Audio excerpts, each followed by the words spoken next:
Life mission കോഴക്കേസ് നിർണായക വഴിത്തിരിവിൽ CBI കുറ്റപത്രം സമർപ്പിച്ചു. സ്വപ്ന സുരേഷ് ഉൾപ്പെടെ തന്നെ 6 പേർ പ്രതികൾ. കേരള രാഷ്ട്രീയത്തിലേറെ വിവാദമായ വടക്കാഞ്ചേരി ലൈഫ് മിഷൻ അഴിമതി കേസിൽ നിർണായക നീക്കവുമായി സിബിഐ. കേസിൽ സ്വപ്ന സുരേഷ് ഉൾപ്പെടെ തന്നെ 6 പ്രതികൾക്കെതിരെയാണ് ഇപ്പോൾ സിബിഐ കുറ്റപത്രം സമർപ്പിച്ചിരിക്കുന്നത്. സന്തോഷ് ഈപ്പനെയാണ് ഒന്നാം പ്രതിയായി ഇതിൽ ഉൾപ്പെടുത്തിയിരിക്കുന്നത്. എന്നാൽ നേരത്തെ തന്നെ പ്രതിപട്ടികയിൽ ഉണ്ടായിരുന്ന മുൻ മുഖ്യമന്ത്രിയുടെ പ്രിൻസിപ്പൽ സെക്രട്ടറി എം ശിവശങ്കറിന്റെ പേര് ആദ്യ കുറിപ്പിൽ ഉൾപ്പെട്ടിട്ടില്ല എന്നതാണ് ശ്രദ്ധേയമായത്.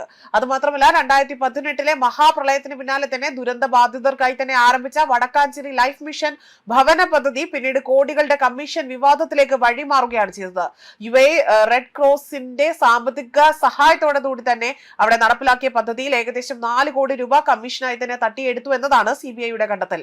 അതുമാത്രമല്ല കേരള സർക്കാർ നേരിട്ട് വിദേശ ധനസഹായം സ്വീകരിച്ചെന്നും പദ്ധതിയുടെ കരാർ നടപടികളും കമ്മീഷൻ ഇടപാടുകളും അന്വേഷണത്തിന്റെ പ്രധാന വിഷയങ്ങളായിരുന്നതായി പറയപ്പെടുന്നുണ്ട്.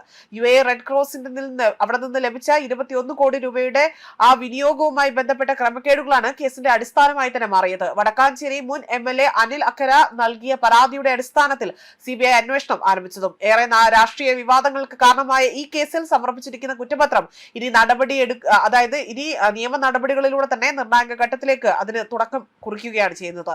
2018 മഹാപ്രളയത്തിന് പിന്നാലെ തന്നെ വീടുകൾ നഷ്ടമായ കുടുംബാംഗങ്ങൾക്ക് സുരക്ഷിതമായ പാർപ്പിടം ഒരുക്കുക എന്ന ലക്ഷ്യത്തോടെയാണ് വടക്കാഞ്ചേരി ലൈഫ് മിഷൻ ഭവന പദ്ധതി ആരംഭിച്ചത്. റെഡ് ക്രോസിന്റെ സാമ്പത്തിക സഹായത്തോടെ നടപ്പിലാക്കി വന്ന ഈ പദ്ധതി പിന്നീട് വലിയൊരു അഴിമതിയിലേക്ക് അതിന്റെ കേന്ദ്ര ബിന്ദുവായി തന്നെ മാറുകയും ചെയ്തു.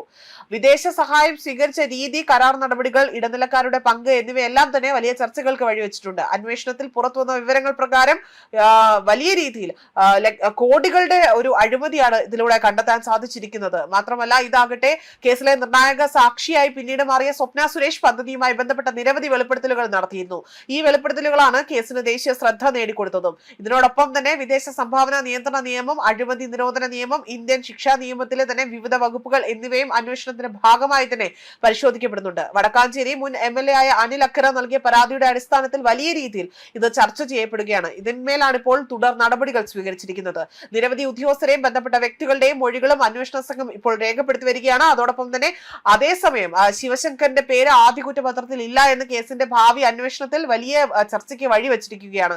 മാത്രമല്ല അന്വേഷണത്തിൽ കൂടുതൽ തെളിവുകൾ ലഭിച്ചാൽ അനുബന്ധ കുറ്റപത്രം സമർപ്പിക്കാൻ അവിടെ നിയമപരമായി തന്നെ സിബിഐക്ക് അനുവാദം ഉണ്ടായിരുന്നതിനാൽ തന്നെ അന്വേഷണം ഇതോടുകൂടി തന്നെ അവസാനിച്ചുവെന്ന് വിലയിരുത്താനാകില്ല എന്ന നിഗമനത്തിലാണ് ഇപ്പോൾ എത്തി നിൽക്കുന്നത്. കേരളത്തിലെ ഏറ്റവും കൂടുതൽ രാഷ്ട്രീയ വിവാദങ്ങൾക്കിടയാക്കിയ അഴിമതി ആരോപണങ്ങളിൽ ഒന്നായ ലൈഫ് മിഷൻ ഈ കേസാകട്ടെ ഇനി കോടികളിൽ ഇത്തരത്തിൽ ഈ ഒരു കേസാകട്ടെ ഇനി കോടതിയിൽ നിർണായക നിയമ പോരാട്ടത്തിലേക്ക് കടക്കുകയാണെന്നതാണ് ഇതിലൂടെ തന്നെ വ്യക്തമാക്കാൻ സാധിക്കുന്നത്. ന്യൂസ് ഡെസ്ക് കർമ്മ ന്യൂസ്.